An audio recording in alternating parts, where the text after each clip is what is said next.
Fala pessoal, meu nome é Fernando Amondes, eu sou professor, estudante e pesquisador de redes de computadores e infraestrutura de TI, atualmente responsável pela B-Solutions. No vídeo de hoje a gente vai estar mostrando para vocês aqui essa topologia prática, esse laboratório que foi configurado para ensinar aqui a vocês a trabalharem com redundância física, com agregação de porta e uma redundância dinâmica com OSPF, uma redundância L3. O objetivo desse laboratório basicamente é a gente fazer aqui um ping de R1 para R3 diretamente e de R1 para R3 passando aqui pelo nosso failover caso essa rota aqui esteja fora. Foi montado essa topologia no Bidude para a gente estar acompanhando aqui durante os testes, quando a gente for derrubando as interfaces para vocês estarem acompanhando. Eu vou mostrar passo a passo aqui como foi a configuração feita em R1, R2 e R3 e também explicar aí para vocês os conceitos básicos que a gente tem de OSPF, que a gente tem de rota estática, que a gente vai ter também sobre a parte de agregação de porta, que basicamente você pode conhecer aí, dependendo do equipamento, como bonding, como lag. Lag, no caso, a gente vê no equipamento da Datacom, a gente vê bonding no equipamento da Mikrotik, a gente vê como Ether Trunk lá no equipamento da Huawei, Port Channel no equipamento da Cisco, da linha SR1000, se for a linha 9000 você chama de Bundle, enfim, mas o conceito é o mesmo, a questão de agregação de porta, que no caso é quando a gente junta uma ou mais portas para estar fazendo redundância e também aumento de capacidade criando um link lógico. Então, se você tiver, por exemplo, 2 links de 1 GB fazendo uma agregação de porta, você consegue criar um link lógico de 2 GB com redundância. Caso uma das portas falhe, a outra já some automaticamente, usando o protocolo de load balance, normalmente o padrão é LACP. Tá?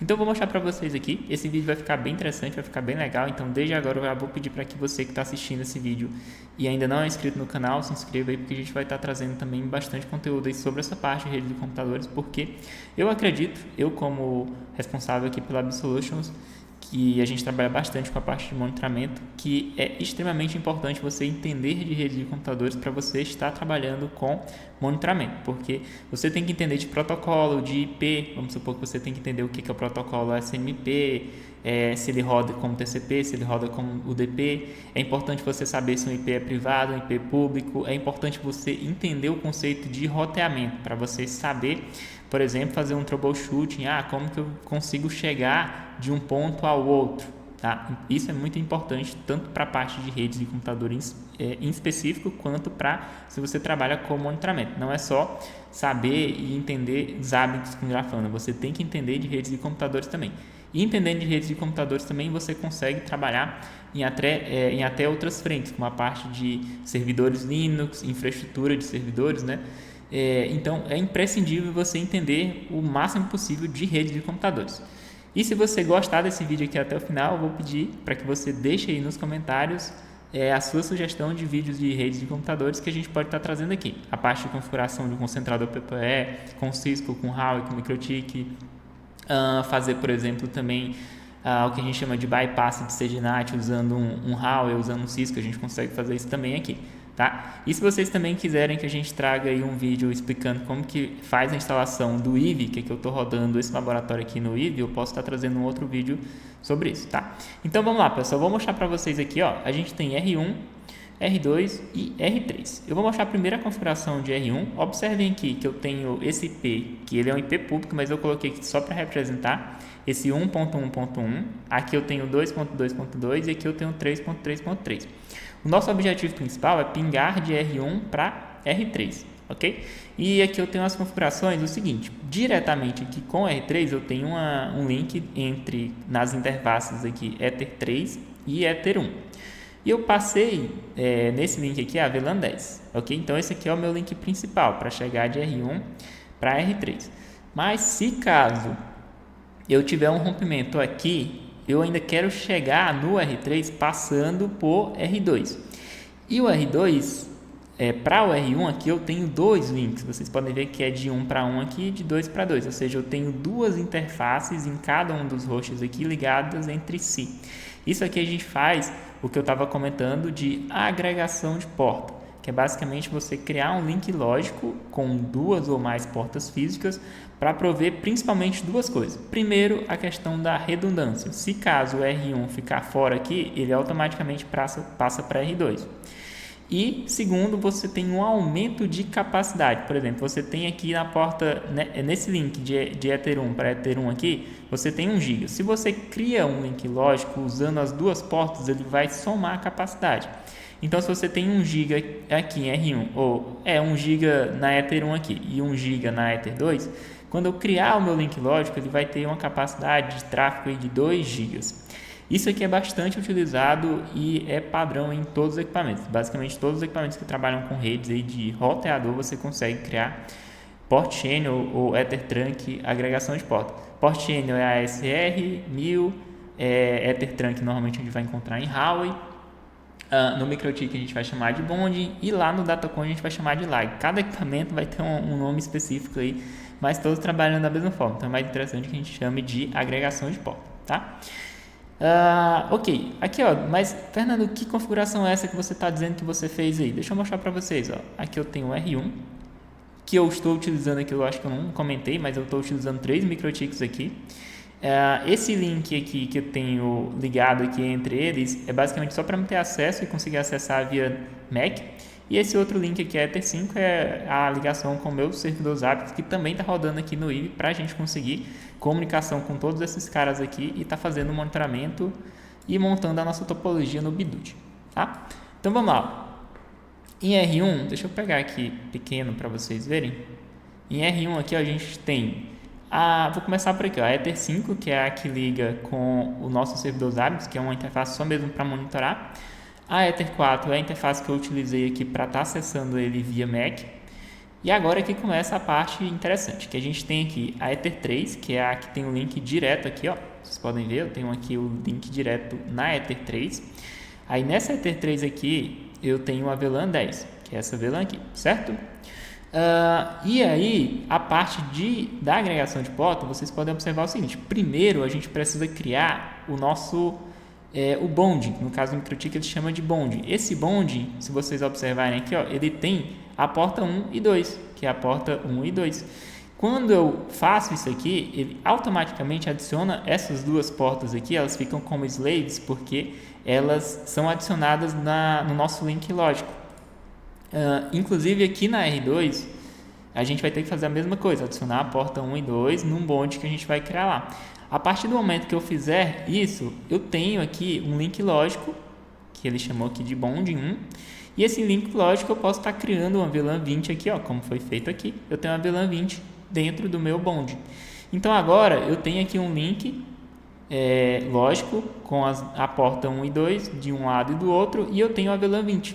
Se eu observar aqui os IPs, ó, vocês podem ver o seguinte, ó. Acho que eu não comentei aqui na parte de interface, mas tem mais uma interface aqui que é a LO. Essa interface LO é uma interface de loopback, é uma interface virtual, só mesmo para a gente configurar o nosso IP 1.1.1 aqui, que vai ser o IP que vai ser anunciado aí entre roteadores para a gente conseguir chegar dinamicamente entre eles, tá? Ter comunicação dinâmica aí entre eles, ok? Aqui, se vocês observarem, a gente fez o seguinte, ó, configurou esse IP na loopback, que é o IP que vai ser anunciado via broadcast, então para todo mundo que está dentro dessa rede interna aqui. Lembrando que tem basicamente 2 protocolos que a gente trabalha com, assim, que são mais padrões que a gente trabalha com roteamento dinâmico. No caso é o OSPF, normalmente utilizado mais para rede interna e MPLS, tá? MPLS é uma outra coisa que a gente pode trazer um outro vídeo para vocês depois. Mas basicamente eu tinha que explicar um pouco isso porque, Fernando, eu posso utilizar outro protocolo para fazer o roteamento interno? Teoricamente pode, mas normalmente o que o pessoal mais utiliza é o OSPF, ok? Porque tem o protocolo BGP que você pode estar utilizando de forma interna também, só que não é tão recomendado assim, porque o BGP normalmente é para você estar utilizando mais externamente, para você estar conectando com outras operadoras, com outros IPs, ou como diria os nossos professores aí, para estar conectando com um outro Autonomous System, tá? Mas para protocolo interno a gente vai estar trabalhando com o SPF. E aqui a parte dos IPs, ó, onde a gente tem esse IP aqui, que vai ser configurado na VLAN 10, vocês podem ver esse IP aqui, ó. E a gente tem esse outro IP que está configurado na VLAN 20, que é esse IP aqui, tá? E tem esse outro IP aqui, que é o que está configurado como rota para o nosso servidor, para a gente ter comunicação com eles aqui e estar conseguindo monitorar pelo nosso servidor Zabbix, ok? Beleza. Eu vou mostrar aqui a outra configuração. Antes de mostrar a parte de configuração do SPF aqui, Eu vou mostrar aqui de R2 como é que tá. Deixa eu pegar aqui, diminuir um pouquinho aqui, colocar aqui. R2 é a mesma coisa, vocês podem ver aqui, ó, se eu pegar aqui interfaces, vocês podem observar que eu também tenho aqui um bonde. Esse bonde tem a interface 1 e 2, aqui tá vendo R2, ó, eu tenho aqui 1 e 2, que é para fazer justamente a nossa agregação de porta com o R1, tá? Então, quando a gente trabalha com a agregação de porta, você tem que configurar as portas que vão ser participantes ali da agregação, tanto de um lado quanto do outro. Ah, Fernando, e por que usa agregação e não passa a VLAN nas duas portas? Se você tem dois links entre dois equipamentos e passar a mesma VLAN nos dois, se não tiver configurado corretamente a parte do STP, que é o Spanning Tree, você pode acabar tendo um loop. Então, é mais uma vantagem em você estar utilizando a agregação de porta. Então, você cria uma agregação de porta, um link lógico ali entre os dois equipamentos e consegue passar as VLANs dentro do link, em vez de passar nas duas portas em específico. Entendeu? É bem interessante isso. Ok. Beleza, então a gente tem aqui a nossa agregação de porta, tem a VLAN 20, que é a VLAN de comunicação com o R1, que está aqui. Na Ether 3, que é essa Ether 3 aqui, ó, tem a VLAN 30, que é a de comunicação com R3. E na Ether 4 a gente tem a ligação aqui de gerência que a gente configurou. E aqui tem o LO, que é a nossa interface de loopback, que vai ter o IP 2.2.2, que a gente vai estar utilizando para comunicação aqui entre os nossos roteadores, tá? De forma simulada. Se você observar aqui em IP route, em IP address, você tem aqui, ó, na loopback 2.2 e você tem aqui a configuração dos IPs, ó. Tem esse IP aqui configurado na VLAN 20, ó. Vocês podem observar aqui. E tem esse outro IP configurado na VLAN 30, que é o que vai para esse outro lado aqui, ok? Lá em R3, deixei aqui também, diminuir aqui, botar aqui.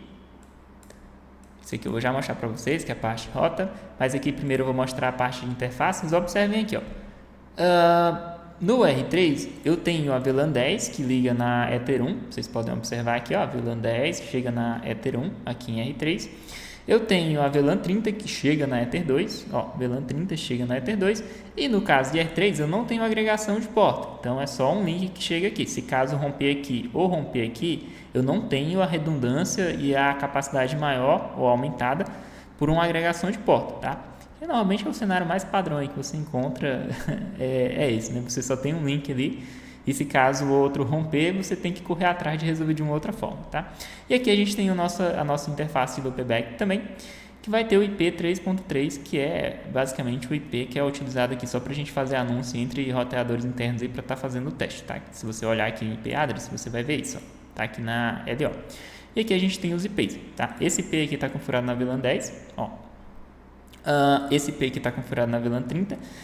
Se você não entendeu o conceito aqui de bloco, tá? Normalmente para ponta a ponta, ou seja, um link de um ponto a outro, a gente usa /30, tá? O /30 são 4 IPs. Um IP é de network, um IP normalmente você vai ter 2 IPs que vão ser utilizados, que vão ser de host, e você vai ter um IP de broadcast.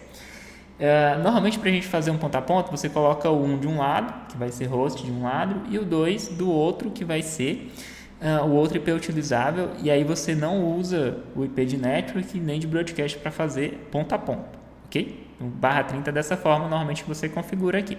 Se você observar aqui, ó, se você clicar aqui e passar o mouse, o microchip vai te dizer, ó, esse bloco que você utilizou vai do 0 até o 3, então são 4 IPs aí. O 0 é o IP de network, como vocês podem observar aqui. O 1 está lá do outro lado, que é o IP que a gente está fechando, que é o ponta a ponta.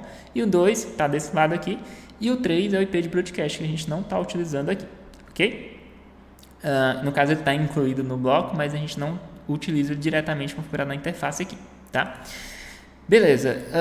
Agora, deixa eu mostrar para vocês aqui. Em R1, deixa eu pegar aqui R1.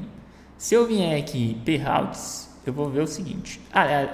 Deixa eu mostrar para vocês logo aqui a parte do OSPF. Aqui, ó, em routing OSPF. É bem simples, tá? Aqui em routing OSPF, eu criei uma instância. Eu defini aqui o meu router ID, que no caso vai ser o IP 1.1.1.1.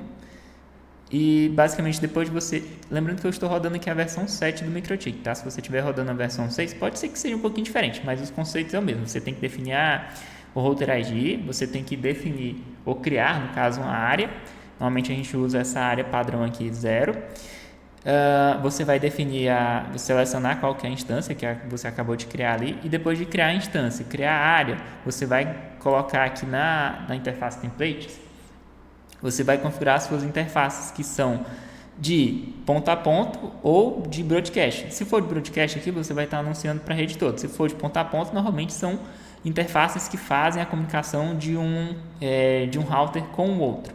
Nesse meu caso aqui, vocês podem ver que a loopback a gente está com um broadcast. No caso, eu queria que anunciasse ela para toda a rede aqui. A mesma coisa também para o bloco que está na Ether 5, que é o que comunica com os ABs, porque eu quero que os ABs tenham comunicação com todos, tá? Já o 10 e o 20 aqui, a VLAN 10 e 20, são VLANs que eu considerei aqui links de ponta a ponta. Vocês podem observar na 10 que aqui a gente tem aqui, VLAN 10 é um link de ponta a ponta, o VLAN 20 é um link de ponta a ponta também, ok? Aqui eu até fiz uma como é que a gente chama, de engenharia de tráfego. Basicamente eu configurei um custo maior via VLAN 10 só para forçar o link vir via esse lado aqui, Mesmo sabendo que para chegar de R1 para R3, que automaticamente o SPF vai calcular isso e dizer que é mais próximo, você também pode manipular para ele vir por aqui por cima, que foi o que eu fiz aqui no teste. Eu vou até colocar isso aqui comum só para mostrar para vocês como é que o SPF faz, tá? Eu vou deixar aqui o mesmo custo, que aí ele vai priorizar por esse lado aqui. Como que você sabe que ele está priorizando? Como que você consegue entender como que ele chega daqui de R1 para R3? Normalmente, em redes de computadores, a gente utiliza um ping e um tracert, que basicamente é o mais básico aí para você estar fazendo troubleshoot de rede. Eu vou colocar aqui, eu vou abrir um terminal aqui no MikroTik e vou fazer o seguinte, eu vou pingar de R1 para R3. Ping. Eu tenho comunicação, perfeito, está pingando. Ou seja, o que eu estou dizendo aqui? Eu estou dizendo que esse cara, R1, ele tem comunicação com R3. Como que ele sabe chegar em R3? Você teria que vir aqui em IP routes e olhar, eu tenho aqui na minha tabela de roteamento o IP 3.3.3, eu tenho. E ele está sendo recebido como? Se você observar aqui, tem um Ozinho aqui, esse Ozinho é de OSPF, ou seja, eu estou recebendo esse IP 3.3.3 via OSPF. E ele me diz aqui, vocês podem observar que ele está recebendo de forma dinâmica, porque esse desenho aqui é de dinâmica, ele está recebendo por padrão via esse link aqui, 172.16.16.2, ou seja, ele por padrão, ele está priorizando esse lado aqui, certo? Perfeito. Então, se você fizer um tracert, para a gente entender por onde ele está indo, aqui a gente já analisou via IP route, já dá para saber aqui, mas se você quiser analisar via tracert, você pode fazer o seguinte, você dá um tools, trace route, e aqui você coloca o seu IP. Aqui você vai ver que ele está basicamente diretamente conectado, então ele está vindo daqui direto para cá, ele nem aparece o outro IP, ou o outro IP no tracert aqui. Você também pode fazer tracert usando a ferramenta do próprio MikroTik. Você pode vir aqui, tools, trace route, e aqui você coloca o IP onde você quer fazer o tracert, tá? Agora a gente vai fazer o seguinte, eu vou manipular aqui direto do SPF só para a gente ver ele indo por aqui por cima, tá? Só para vocês verem a diferença, Eu vou vir aqui, bem facinho fazer essa parte, tá? Você vem aqui em routing, SPF e fazer o que eu tinha feito aqui, Eu vou dizer aqui que esse link via VLAN 10 aqui, ele tem um custo maior, então automaticamente ele vai virar para cá. Isso aqui é só, digamos que seja a ponta do iceberg aí para vocês estarem fazendo engenharia de tráfego, manipulação de redes, tá? Se eu mudar isso aqui, manipulação de rota, né? Você pode fazer o seguinte, agora eu disse o seguinte, olha, para chegar nesse link aqui, esse custo aqui é maior. Então, se a gente vier aqui agora e observar, vocês podem ver o seguinte, Aqui agora ele já mudou. Vocês lembram que estava apontando para o 2? Agora, para chegar no 3, ele está dizendo que vai vir por aqui, Não é interessante isso? Isso de forma automática. Então, se você vier aqui, cadê o nosso terminalzinho? Deixa eu puxar aqui. Se você repetir aqui e fazer um tracert, agora, observem aqui, Vocês podem ver que agora, de R1 ele vem para cá e daqui é que ele chega em R3. Isso aqui é partindo do princípio que você está com todos os links ok e você só está fazendo a manipulação de tráfego porque esse link aqui já está saturado ou basicamente você pode, se você deixar os dois links com as mesmas métricas, ele vai fazer o balanceamento usando esse SMP, tá? Então você pode colocar para balancear entre dois links, mas se você tiver um link com capacidade maior ou você tiver um link que tem algum cliente que está passando uma quantidade maior de tráfego e está ocupando todo aquele link, aí pode ser que seja interessante você fazer esse tipo de manipulação, tá? Mas agora eu vou voltar aqui, vou deixar o SPF decidir a prioridade, decidir para onde que ele está enviando aqui. No caso, ele vai escolher esse cara aqui porque é o caminho mais curto, né?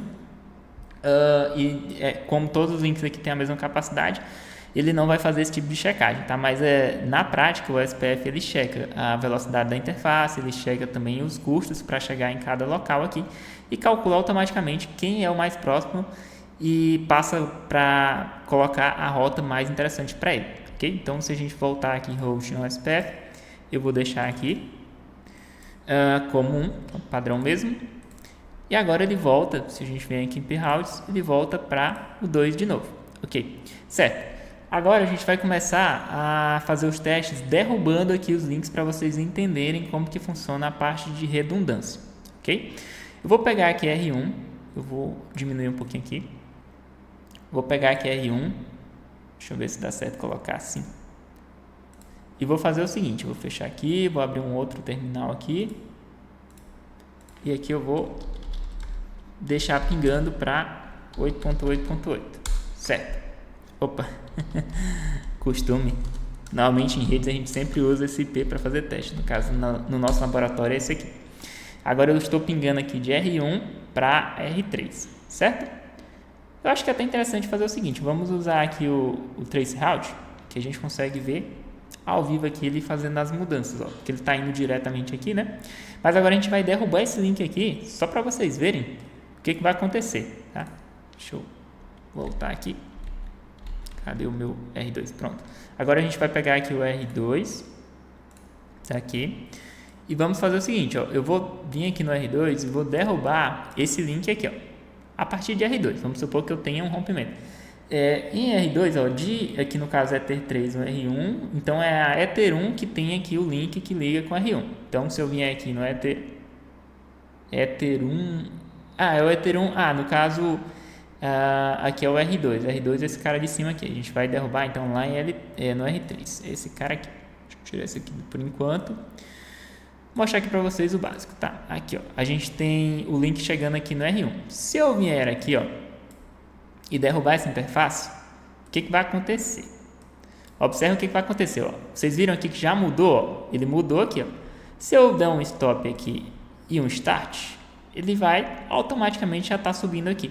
Então a gente tem o nosso failover perfeito, basicamente sem perder nenhum pacote, tá? Isso aqui é bem interessante quando a gente trabalha com protocolo de roteamento dinâmico. O bom é isso aqui, tá? Fica tudo automatizado e você não tem muita dor de cabeça.